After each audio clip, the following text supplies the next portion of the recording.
যাক ওস্তাদ চললেই আমি জায়গা পাবো ভাই। ওরে ওয়াও, গ্রেট ম্যান। টানের একটা ব্যাপার এখনো বুঝছেন এত বছর পরেও। যৌবন কিন্তু শেষ হয় নাই ম্যান, এটা মানুষের মতো 10 বছরে কি আর যৌবন শেষ হয়? বাজাজ এরকম একটা most selling product, most selling একটা লাইন আপ ওরা ক্লোজ করে দেয়। এস কিন্তু এখন ইন্ডিয়াতেও ডিসকন্টিনিউড, অ্যান্ড এই বাইকটা এখন পৃথিবীর কোনো জায়গায় মনে হয় না নতুন করে আর বানানো হচ্ছে, বা কোনো জায়গায় মনে হয় না যে এই বাইকটা আর পাওয়া যাবে, এই অবস্থা চলতেছে। সামনের বাইকটা দেখার দরকার নেই, দেখবেন হচ্ছে পেছনেরটা। এটা হচ্ছে বাজাজ, এটা পালসার, অ্যান্ড এটা হচ্ছে এএস। এএস এর ফুল মিনিং আমি যতটুকু জানি অ্যাডভেঞ্চার স্পোর্টস। অ্যান্ড এই বাইকটা হচ্ছে একটা হারিয়ে যাওয়া বাইক, মানে বেশি ভালো লোক যেমন টিকতে পারে না ঠিক ওরকম এটা হচ্ছে অতিরিক্ত ভালো একটা বাইক ছিল। আর এটার ইতিহাস নিয়ে হালকা পাতলা একটু কথা বলি। আমি এটা নিয়ে আরও ভিডিও বানাবো, এটা যারা চালায় তাদের নিয়েও ভিডিও বানাবো, মানে যে ভাই এই বাইকটা চালায়। এটা হচ্ছে এই বাইকের চাবি, অ্যান্ড এই বাইকটার মডেল ইয়ার হচ্ছে 2016 এই ভাই এই বাইকটা কিনছিল, অ্যান্ড 16তে কেনা বাইক, আজকে হচ্ছে 2026 চলে। 10 বছরে বাইকটার অবস্থা এরকম। এক হাতে যত্ন করে চালালে একটা বাইক যে কতটুকু ভালো থাকে ওইটার প্রমাণ হচ্ছে এইটা। অ্যান্ড এই বাইকটা এখনও পর্যন্ত ইঞ্জিন আনটাচ, ইঞ্জিন খোলা হয় নাই, জাস্ট ইঞ্জিন অয়েল চেঞ্জ করা হয়, এছাড়া আর কোনো কিছু খোলা খাটা বা এই ধরনের ব্যাপারটা হয় নাই। বাজাজের এই বাইকটা রিভলিউশন তখনকার 2.5 লাখ টাকায় বেরোইছিল ভাই, 2.5 লাখ টাকায়। ওই সময় বাইকের দাম অনেক কম ছিল সব, কিন্তু এটা 2.5 লাখ টাকার বাইক, কিন্তু তারপরেও এটা সব ইউনিট বিক্রি হয়ে যায়। এবং তারপর বাজাজ দেখে যে অন্য সব বাইক বিক্রি হওয়া বাদ দিয়ে এই বাইকটাই শুধু বিক্রি হইতেছে, এরপরে এই বাইকটাকে তারা ডিসকন্টিনিউ করে দেয়। ডিসকন্টিনিউ করে দেওয়ার পরে এটার বদলে হচ্ছে এনএসটাকে তারা মার্কেটে আনে, কিন্তু এনএসটা অতটা মার্কেট ধরতে পারে নাই। এই বাইকটা হচ্ছে AS 150, 150 সিসির একটা বাইক, কিন্তু 150 সিসি বাইক অনুযায়ী এটার সামনের যে চাকাটা দিছিল এটা মোটামুটি ঠিক ছিল। সামনের চাকার সাইজ হচ্ছে 80-117, মানে 80 সাইজের টায়ার, কিন্তু 80 তাও চলে, দেখতে মোটামুটি খারাপ লাগতেছিল না।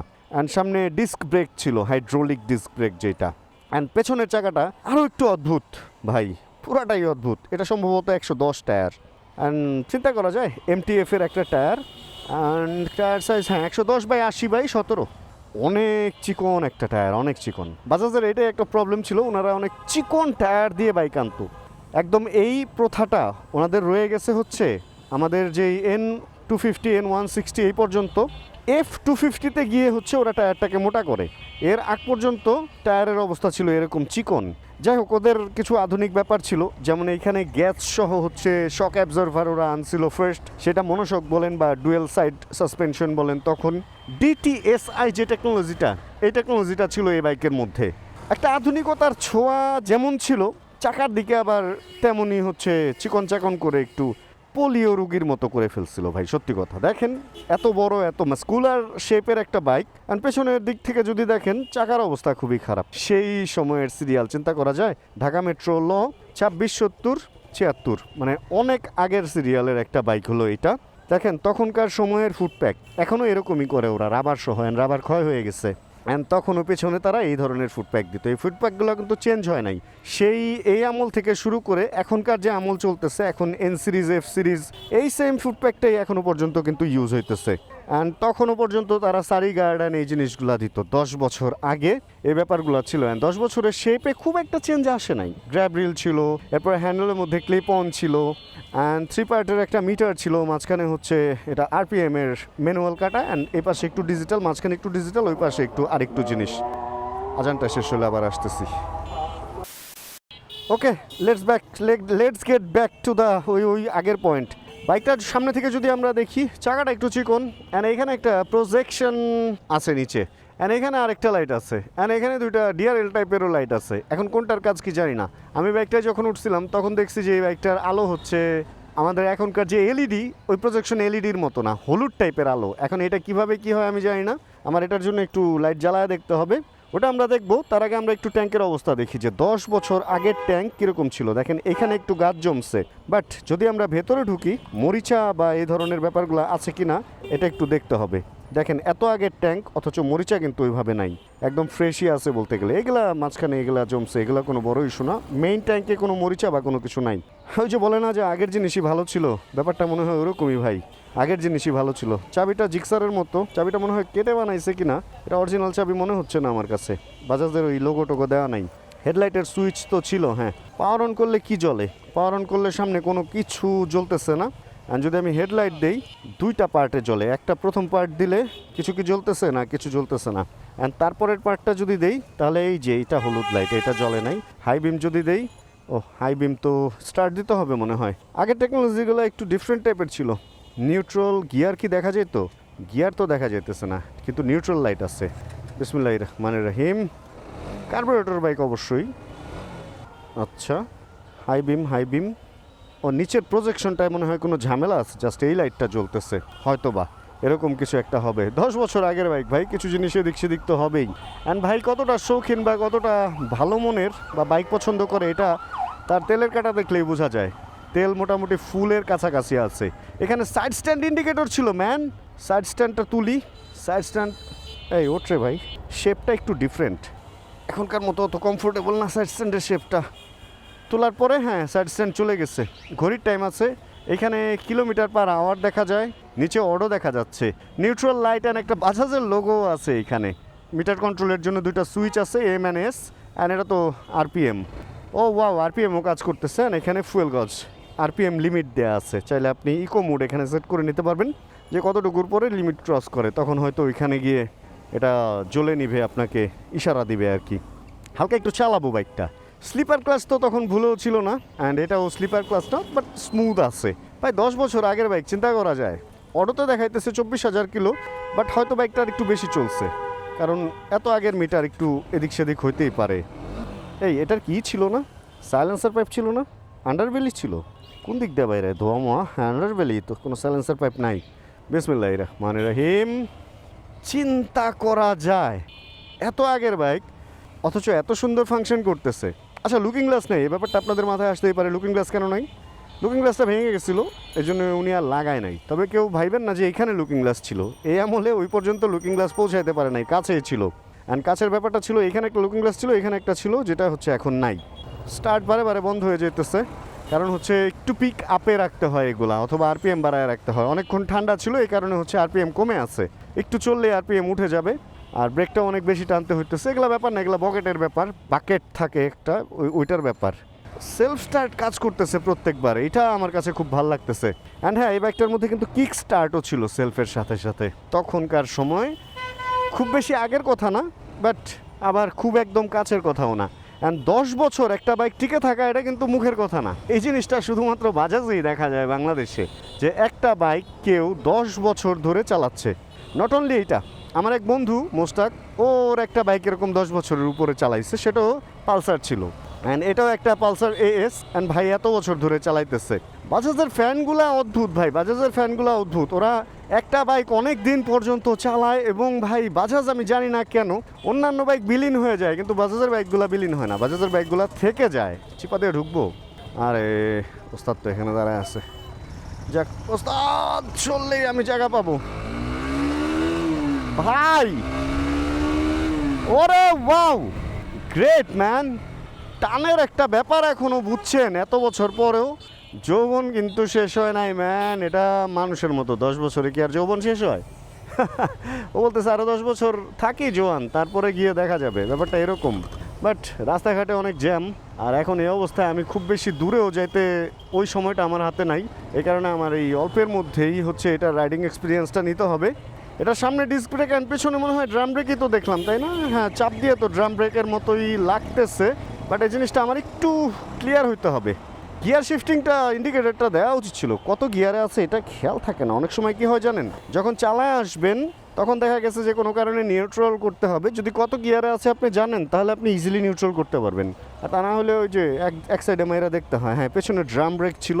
অ্যান্ড এগুলো অন্যান্য কিছু বাইকের সাথে মিল পাওয়া যায়। 2016-তে আসলে এই শেপটাই ছিল, যেমন জিক্সার মনোটনেও এই শেপটাই ছিল। একদম পেছনের এই জায়গাটা তো জিক্সার মনোটনের মতো। অ্যান্ড পেছনে ওই যে সেই ডুয়েল লাইট, অ্যান্ড একটার চোখ নষ্ট হয়ে গেছে, একটা ঠিক আছে, রিফ্লেকশন আছে, সুন্দর ইন্ডিকেটর, বাল্বওয়ালা ইন্ডিকেটর। তখনকার আমলে বাইক চালাইতাম যখন বাল্ব কেটে গেলে আবার বাল্ব চেঞ্জ করতাম, 10 টাকা করে নিত। তবে যে যাই বলেন ভাই, এটা একটা লিজেন্ডারি বাইক বলা যায় বাজাজের। শুধুমাত্র বাজাজের মার্কেটিং কম, এই কারণে এই বাইকটা নিয়ে আলাপ আলোচনা ওইভাবে হয় না। বাট বাজাজের যারা ফ্যান, ওদের কাছে এই বাইকের ভ্যালু এখনো পর্যন্ত অবশ্যই আছে, অ্যান্ড অনেকেরই স্বপ্নের বাইক এটা। এই জন্যই তো এটার যে 200 যেটা S200ই তো মেবি না, RS ওটা আবার আরেকটা, ওটা আর স্পোর্টস মানে রেসিং সিরিজের যেটা, ওইটার জন্য মানুষ এখনো পর্যন্ত ওয়েট করে। অ্যান্ড এই বাইকটা কত ভ্যালভের এটা আমার জানা নাই, এটার জন্য আপনাদের একটু গুগল করে দেখে নিতে হবে যে এস কত 4 ভ্যালভের ছিল নাকি 2 ভ্যালভের ছিল, ভ্যালভ কয়টা এটার মধ্যে এটা আমার জানা নাই। তো এটার যে পাওয়ার দেখলাম 4 ভ্যালভের মতোই ভাবটা লাগলো আমার কাছে। এখন বাকি আমি জানি না, এটা আমাদের একটু জেনে নিতে হবে। তবে খুব তাড়াতাড়ি এই বাইকটা নিয়ে আমি ভিডিও করব, অ্যান্ড এই বাইকটা যে চালায় তার রাইডিং এক্সপিরিয়েন্সও আমি আপনাদের সাথে শেয়ার করার ট্রাই করব। যদি আপনাদের এটা জানার বা আপনাদেরও মনে হয় যে এটা করা উচিত, তাহলে আমাকে আপনারা একটু কমেন্ট করে জানান। আপনাদের কমেন্ট পাইলে আমি একটু ওনাকে দেখাইতে পারবো যে ভাই আপনাকে তো মানুষ চায়, আপনার কথা শুনতে চায় যে 10 বছর ধরে এই বাইকের সাথে আপনার এক্সপিরিয়েন্সগুলো কী ছিল। তাহলে হয়তো সে রাজি হইতে পারে। এমনিতে আসলে সবাই তো ক্যামেরার সামনে আসতে চায় না। অ্যান্ড বাইকের ককপিট লুক কীরকম কী, এটা আপনারাই আমাকে জানান আপনাদের কীরকম কী লাগলো। আমার কাছে জোশ লাগতেছে, সিটিং পজিশনটা মানে খুবই খুবই খুবই কমফোর্টেবল, F250-র মতো আরামে বসতে পারতেছে। আর আমার কাছে কেন যেন মনে হইতেছে, যেহেতু এটা RS রেসিং স্পোর্টস, RS না, এটা কি AS অ্যাডভেঞ্চার স্পোর্টস, সেহেতু অ্যাডভেঞ্চার সিটিং পজিশনটা একদম খুব সুন্দরভাবে মেনটেইন করছে। হাতটা একটু উঁচু, আমি আপরাইট বসে দেন সুন্দর সোজা হয়ে বসে চালাইতে পারতেছি। পেছনে আমি এই বাইকটার উঠছি, পেছনে বসেও যথেষ্ট পরিমাণ শান্তি। অ্যান্ড ভাইয়া যেহেতু 10 বছর এই বাইকটার এত স্মুথ রাখছে, এটার ইঞ্জিনে এত স্মুথ, অ্যান্ড এখনও পর্যন্ত আনটাচ, ইঞ্জিন খুলে নাই, তো সে খুব যত্ন করে চালাইছে। এটা তো অবশ্যই, কারণ ভাই আপনি যদি বাইক যত্ন করেন তাহলে আপনার যে কোনো বাইক ভালো থাকবে। চায়না বাইক বাদে, চায়না বাইক নিয়ে আমি কোনো কথা বলতে চাই না, কিন্তু আপনি যদি বাজেভাবে চালান, সেটা ইয়ামাহা, হোন্ডা বা সুজুকির বাইকও আপনি ভালো রাখতে পারবেন না। যদি আপনি বাইকটাকে যত্ন করে না রাখেন, বাইকটার প্রপার টেক কেয়ার না করেন, আপনি রুলস অ্যান্ড রেগুলেশন না মেনে যদি বাইক চালান, তাহলে ওই বাইক আপনাকে ভালো সাপোর্ট দিবে না। এটাই হলো ব্যাপার। আর এক সময় এই বাইকগুলো কিন্তু 4V'র মতো ছিল, প্রচুর অ্যাক্সিডেন্ট করতো। কারণ কি, ওই যে তাওরা টাইপের পোলাপান এই ধরনের বাইকগুলো বেশি কিন্তু ওই সময়, ভালো লোকও কিন্তু ভাই, বাট একটু ছাপড়ি টাইপের লোকজন 4V বা এগুলা যারা চালায়, তারা একটু স্পিড প্রমোট বা স্পিড নিয়ে খেলাধুলা করতে পছন্দ করে। সেফটি ফিচার কম থাকার কারণে এই ধরনের বাইকগুলোতে অ্যাক্সিডেন্টের রেকর্ড বেশি ছিল। অ্যান্ড আমি জানি না এই জন্য কিনা বা যাই হোক, বাজাজ এরকম একটা most selling product, most selling একটা লাইন আপ ওরা ক্লোজ করে দেয়। এস কিন্তু এখন ইন্ডিয়াতেও ডিসকন্টিনিউড, অ্যান্ড এই বাইকটা এখন পৃথিবীর কোনো জায়গায় মনে হয় না নতুন করে আর বানানো হচ্ছে, বা কোনো জায়গায় মনে হয় না যে এই বাইকটা আর পাওয়া যাবে, এই অবস্থা চলতেছে। বাট আমার কাছে মানে ইট ওয়াজ এমন ভালো এক্সপিরিয়েন্স যে কিছু বলার নাই। খুবই ভালো লাগছে ভাই, খুবই ভালো লাগছে। চলেন আমরা একটু নেমে বাইকটাকে আরেকবার দেখি। বাইকটার মধ্যে মনে হয় ডবল স্ট্যান্ড, হ্যাঁ ডবল স্ট্যান্ডও দিচ্ছিল, দেখছেন কি দেয় নাই, সব কিছুই দিচ্ছে। একটা ক্র্যাশ গার্ডও দেওয়া হয়েছে। অ্যান্ড ওই সময়ে ওই আমলে একটা অদ্ভুত ব্যাপার ছিল, বাইকের মধ্যে ওনারা যেটা করতো, এই যে একটা তার দিত, এই তারটা কি তার, এটা হলো স্পিড সেন্সরের তার। এটা দিয়ে মিটারে স্পিড দেখা যায়, আর এখান থেকে ঘুরে দেন স্পিড দেখায়। এখন তো চলে আসছে এই ABS সেন্সরে, তারপরে যেখানে চাবির চেনের সামনে স্প্রকেট থাকে, ওই স্প্রকেটের মধ্যে চলে আসছে এখন এই টেকনোলজিটা। বাট আগে সামনের চাকা থেকে এরকম নিত। আমার কাছে এই জিনিসটা ভয় লাগতো যে কখন যেন এইভাবে চাকায় যায়, বাট গেলেও সমস্যা নেই, খুব একটা ঝামেলা হবে না। এই তো এই বাইকের ব্যাপার স্যাপার। জানাবেন কার কার এই বাইকটা পছন্দের ছিল, জানাবেন কে কে এখনও চান যে এই বাইক আবার রিপিট হোক। এস বা RS এগুলো আসা উচিত বাংলাদেশে মোটা চাকা দিয়ে আধুনিক টেকনোলজিতে। অ্যান্ড 250, 300, 350, 400 সিসি সেগমেন্টে বাংলাদেশে আসা উচিত, আমার কাছে এরকমটা মনে হয়। তো খুবই ভালো একটা এক্সপিরিয়েন্স ছিল। যদি আপনাদেরও আজকে আমার এই বাইকটা চালায় যেমন লাগলো, এরকম এই ভিডিওটাকে ভালো লাগে, ছোটো করে একটা লাইক দিয়ে দিন। চ্যানেলে যদি নতুন হন প্লিজ সাবস্ক্রাইব করে আমাদের ফ্যামিলি মেম্বার হয়ে যান।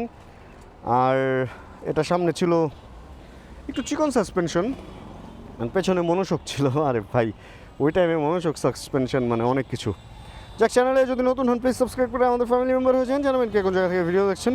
যতক্ষণ পরবর্তী ভিডিও নিয়ে আবার আমি না আসতেছি, ততক্ষণ ইনশাআল্লাহ আমরা থাকবো ভালো, আমরা থাকবো সুস্থ এবং করতে থাকবো চিল ইনশাআল্লাহ। হাইড্রোলিক ব্রেক, সেই chill bro. Check the mic and make sure it sound right, boys.